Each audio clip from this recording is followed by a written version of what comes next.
everybody. Welcome to probably the one and only time you'll ever hear me talking on Instagram. So enjoy it. Anybody who knows me knows that I have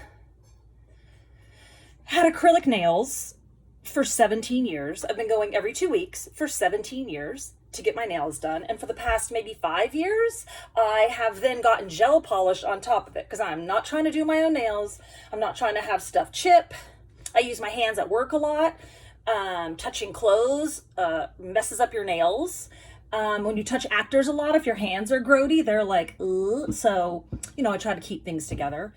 The first thing I did a few weeks ago when this started happening was acrylic nail abatement. I used regular old nail clippers to hack my nails really short. That helped while the acrylic was growing out, but I still definitely had it like halfway up my nails. So I ordered a drill, kind of like this one, from Amazon. This is the drill I ordered. What the hell am I saying? How do people do this for a living? Hey guys, like and subscribe. Anyway, so I ordered this drill, which was great. I could kind of carefully file down the acrylic to where it wasn't thick and bumpy and had a big line in the middle. So I just kept it filed down, and just painted polish over it. It looked a little like gunky for a few weeks, but we got by. Now that all of the acrylic has grown all the way out and I've gotten it all off, except for my thumbs. Your thumbs grow slower than the rest of your nails because both of my thumbs still have probably this much acrylic on each nail. So once all of the acrylic was gone, I decided to try something I've wanted to try forever, which is dip powder. They don't do this at my salon, but I've seen it all over the internet, and I always thought it was hard or weird. But I wasn't about to try to do my own acrylics. Regular nail polish was just kind of so on my nails. Number one, it chips all the time. And number two, my nails are paper thin. They bend. It is the worst feeling on earth. I'm not even going to talk about it anymore because it makes me want to throw up. So I have really bad nails. Thanks, Mom. I inherited them from you. So my mom actually sent me the powder manicure, and I decided to try it. My first attempt was mediocre, but it wasn't bad. And what I noticed was it was the same net effect of having acrylic and gel polish on my nails. They were stronger, they were sturdier. I could open a soda can. I could tap them aggressively on hard surfaces. I mean, that's really all I want out of a manicure, okay? But it turned out pretty good. So I'm going to show you step by step what I did, okay? Here we go. So it takes me about 3 days to do all of 10 nails because it's boring and I'm lazy. Right now, I've done 9 of 10, as you can see. So this was my first attempt at the dip. You can't really tell on camera, it's grown out, but it's a little lumpy, it's a little thick, it's a little like, meh. So I'm going to do this nail from removal to the finished product so you can kind of see what it's like. So the first thing you want to do is rough up. This is old dip powder. Okay, I've made that clear, right? This is really hard. So the first thing you want to do is rough up the shine surface on the nail. You can do this with a regular old nail file. You can do this with one of these buffing blocks. By the way, I'm going to, at the end of this, link every single page that has every single product I use. So you can kind of peruse it and find it on your own. Some version of that, just so you kind of can so you don't have to be writing notes. Like I think someone's writing notes right now. It's cute. So you want to rough up the surface of the nail, just kind of take the shine off.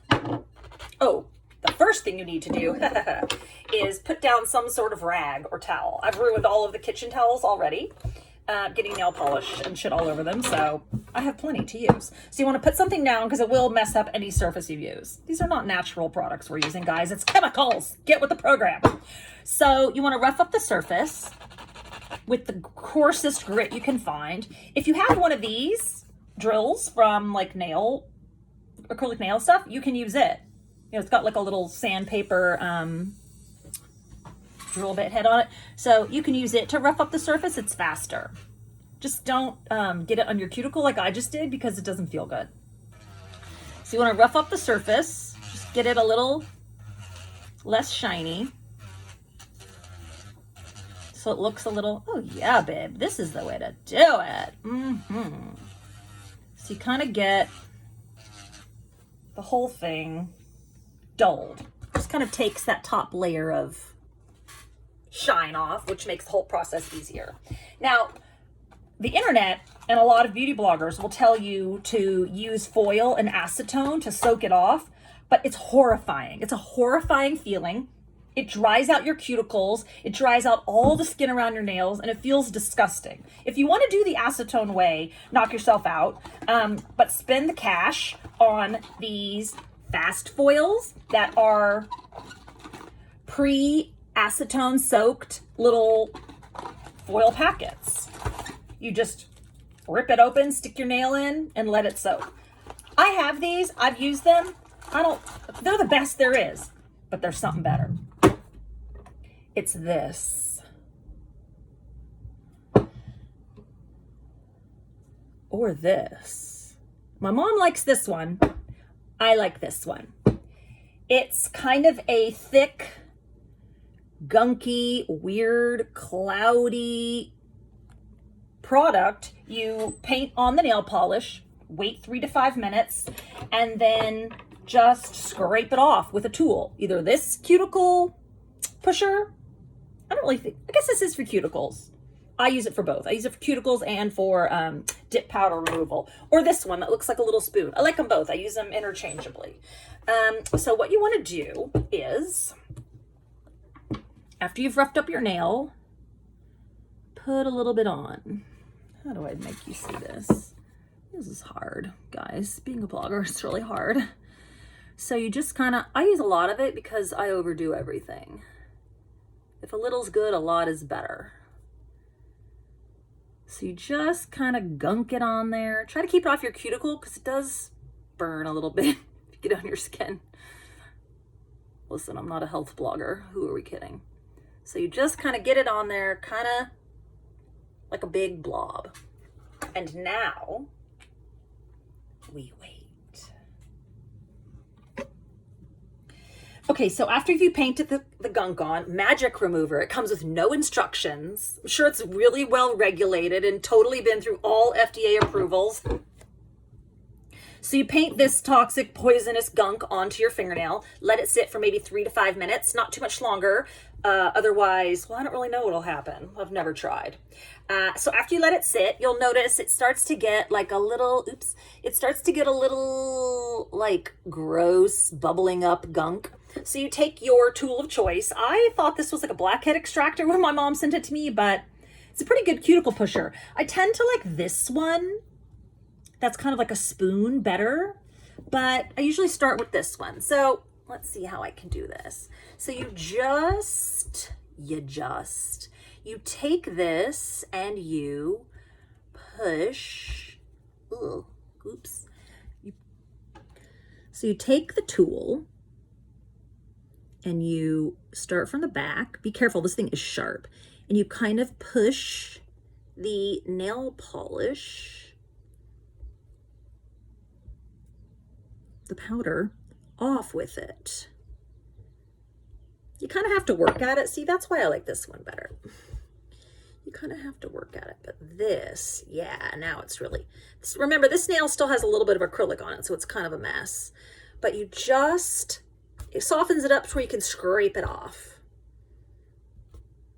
Scrape, scrape, scrape. I kind of like wipe some of it off. This is how I'm ruining all the towels. You can sometimes then use your drill or a file. I mean, honestly, I usually use this. This is the first time I've used the drill.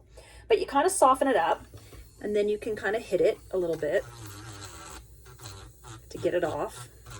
Oh yeah, why wasn't I doing this the whole time? So that kind of gets more of it.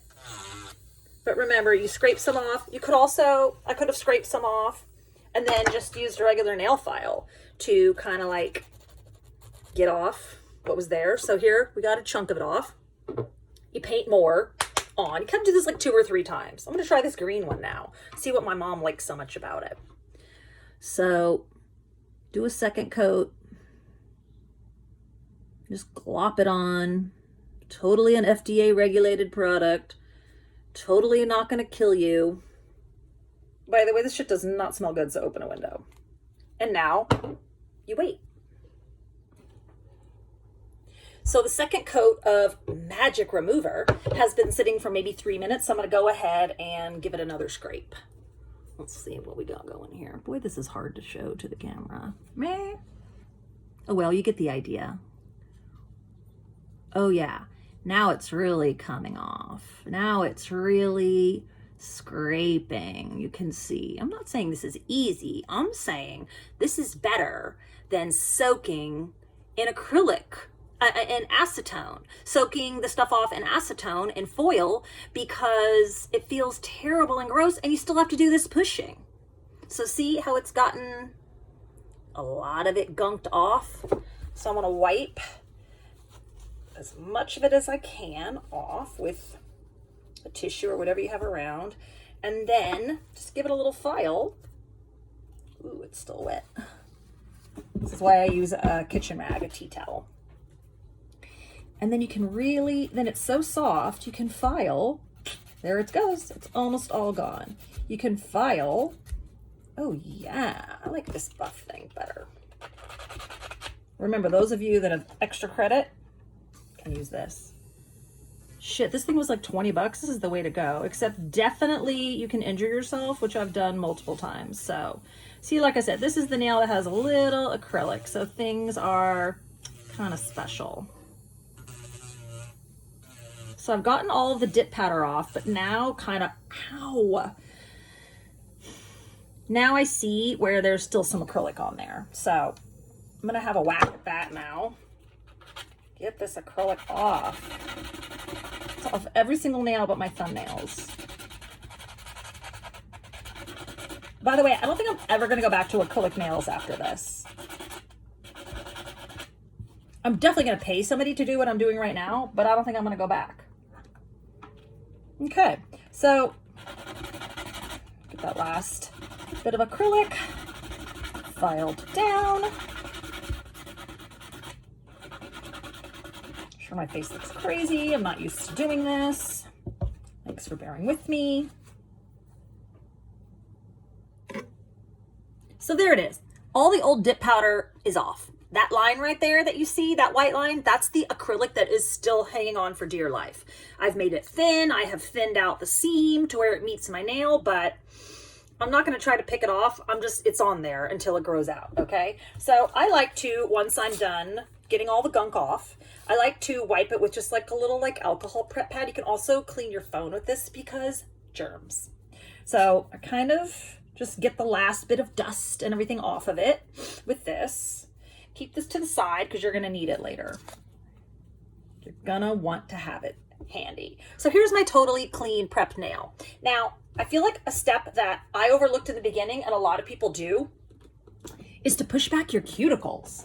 I use just this cheap Sally Hansen cuticle remover, but there's better ones that I've used. And when I do my page of links of all the products that I used, I will link that one that I like better than this one. But right now I'm using what I got, so here it is. So I let it sit for maybe 15 seconds or so. It actually starts working pretty immediately. Actually, what I'm going to show you that I'm also going to put on my link of products is this clear glittery caboodles box that I got to keep all my nail stuff in. It makes me so happy. I'm like a 9-year-old. How cute is this? Hello. It's got little hologram stars on it. I'm so thrilled every single time I use it. Okay, so this stuff has been soaking for maybe 15 seconds, and do not use this one. Now I realize what I think. This is to push the old dip powder off, but this spoon one, this shape, is the one that you want if you're really gonna push your cuticles back. So I just kind of, this isn't really worth seeing. I just kind of use it. Oops, this is sharp too, so be careful. I just kind of use it and just push, push, push, push, push, push, push my cuticles so they're not on my nail bed. Because what you'll see is if the dip powder gets on your cuticles, it will start to lift and get caught in your hair, and it's all around disgusting. So I just push my cuticles back carefully. I wipe the stuff off. I have a look. Yeah, pretty good. Pretty good, guys. Pretty good. Pretty good cuticle pushing. Push it real good. So there it is. I use my alcohol wipe again to kind of clean stuff off.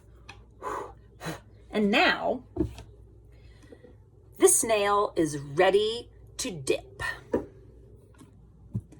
So I ordered this inexpensive dip powder kit on Amazon. It's this company, Model Ones, and this is what I did my very first dip with. It was just okay. It was a little lumpy. I think more of it was my technique. I didn't really kind of know what I was doing at first, but it's fine. I'll put it in my links of stuff. But my mother sent me, of course it's always your mom, isn't it?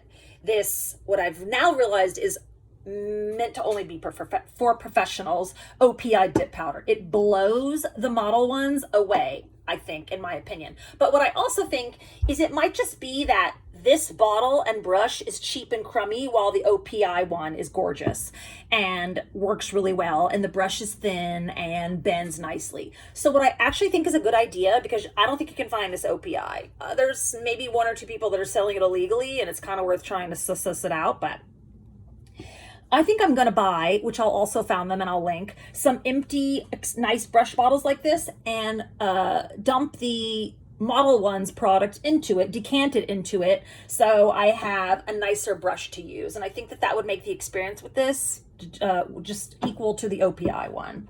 And as far as the dip powder, I've realized there's 3 parts to a dip manicure. There is the base coat that you put on, you put it on, you dip it in. Then you let it, and then there is the activator that you put over the powder, let it dry, kind of file it down. And then there is the top coat that makes it all gel shiny. It's just those 3: base, activator, top coat, base, activator, top coat. You can use any powder. It doesn't have to be the same system or whatever. I just buy random cheap powders. It's really, to me, all about the base, the activator, and the top coat. So you can really use any color powder. You don't need this giant expensive OPI one, but it's working pretty great.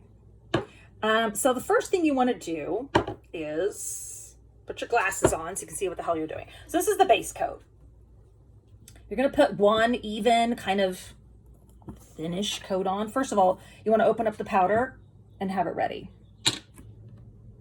So you want to put on a thin, neat, even coat of the base polish. You want to not get it on your cuticles, but it shouldn't be a problem because you push them back so nicely. You want to carefully put it on, not too thin, not too thick. Even coverage. Don't get it on your cuticles. Don't get it too far to the side. And before it gets too dry, you want to stick it into the powder. They say at a 45-degree angle. I don't know what that means. I just go like this. Okay, so this is a great example. I kind of messed it up. It's not so great. I only got a little bit on there. So I just let it dry. That means that I didn't do the base coat right. Either I let it dry too much, I didn't put enough on. You know, this is where you're going to figure out the science. This is too much, it gets gloppy. This is too little, it doesn't stick all the way. So you can do it again right away. It doesn't matter however many coats you put on, just gets thicker, so you want to be careful, but you kind of can't mess it up. So I'm going to put more base coat on, a little more generous this time and a little quicker, so it's not going to dry on me. Totally love having my concentrating face on the internet. Okay, so now I've got it on there, and I'm going to dip again.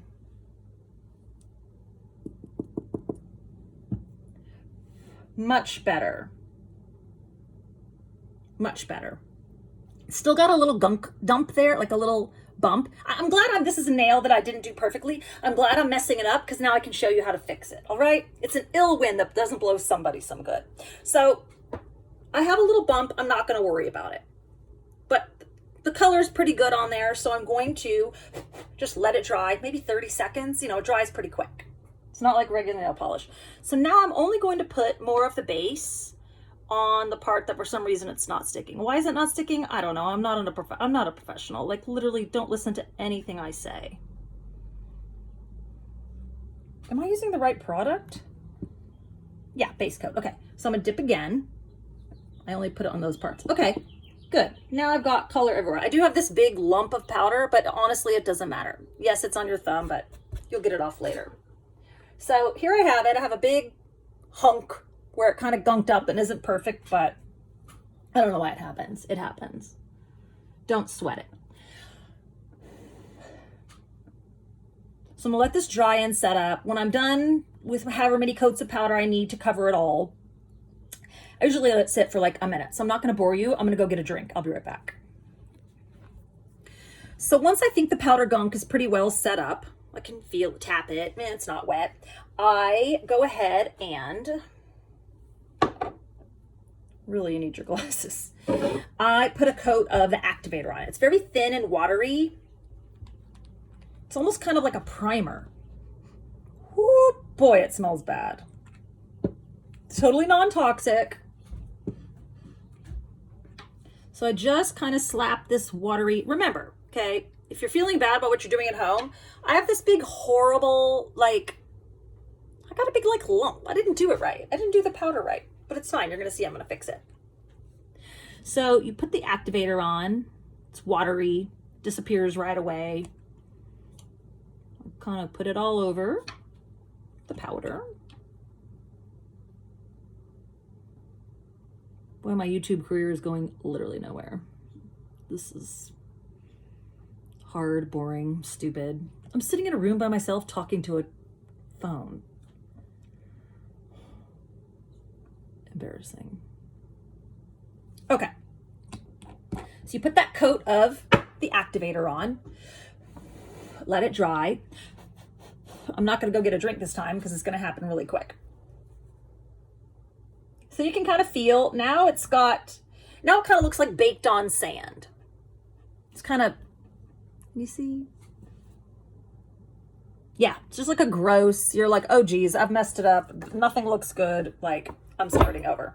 But the beauty of this is kind of what I think you have now on your nail is like, almost like modeling clay, like a big hardened hunk of modeling clay. So now you take any file that you want, this file, the regular file, your drill. I don't really use the drill. Oh, sometimes I do use the drill for this if I got a little lump like this.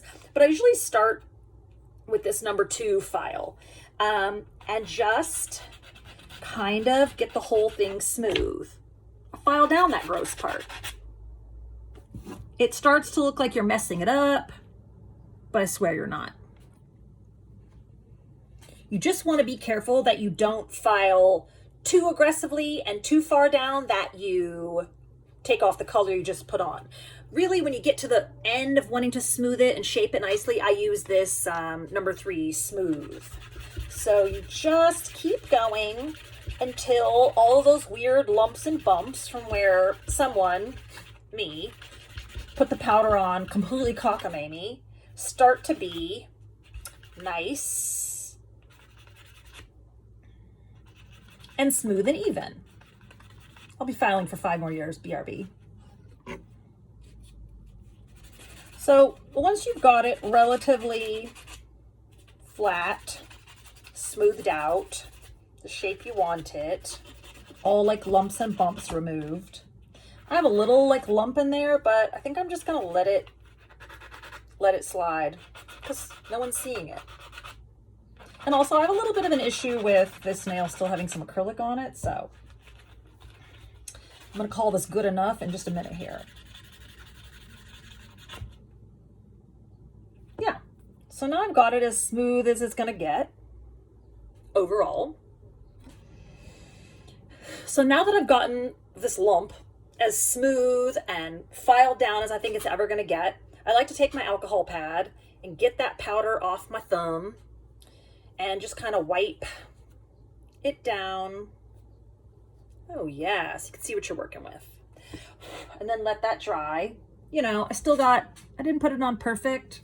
Doesn't really matter because I'm about to do a magic trick. So once that is totally dry, I could have filed this better, but like, listen, I got shit to do. I can't be here all day.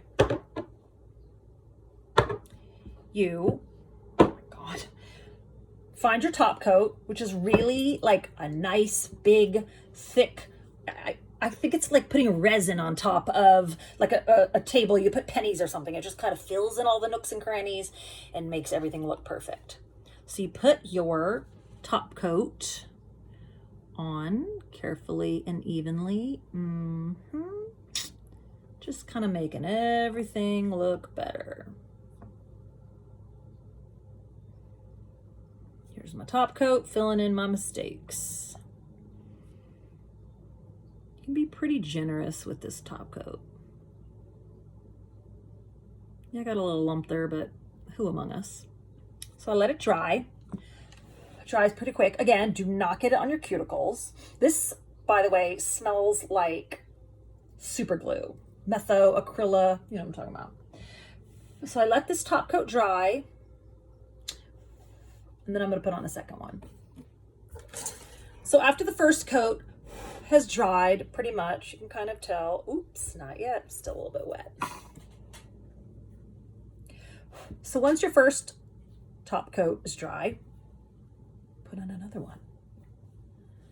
Put on another one. I like to make the second one a little less thick. But here's where you really see, now see all those, that big weird, it's not perfect. I mean, I'm not a professional. I'm a freaking idiot at my house that you're foolishly choosing to spend your time watching. But even though I'm a dummy, all those weird lumps and bumps are now filled in kind of nicely by this weird resin-like top coat that's completely not shortening my life because of fumes. So now that your second coat of the top coat is dry, you will want to take, I like to use like one of these like little cheap mini files and just kind of get the edges, because the powder and the activator and the top coat can sometimes make a little like jagged, I like this one better, little jagged, not smooth ends. So you just want to get it all the way to where it feels good. Feels good. Yeah. And then, voila, 10 nails that are practically acrylic. The dog did not like when I did that. I like to put a little cuticle oil on everything to reactivate your cuticles, which are dry from all this abuse, and then you're done.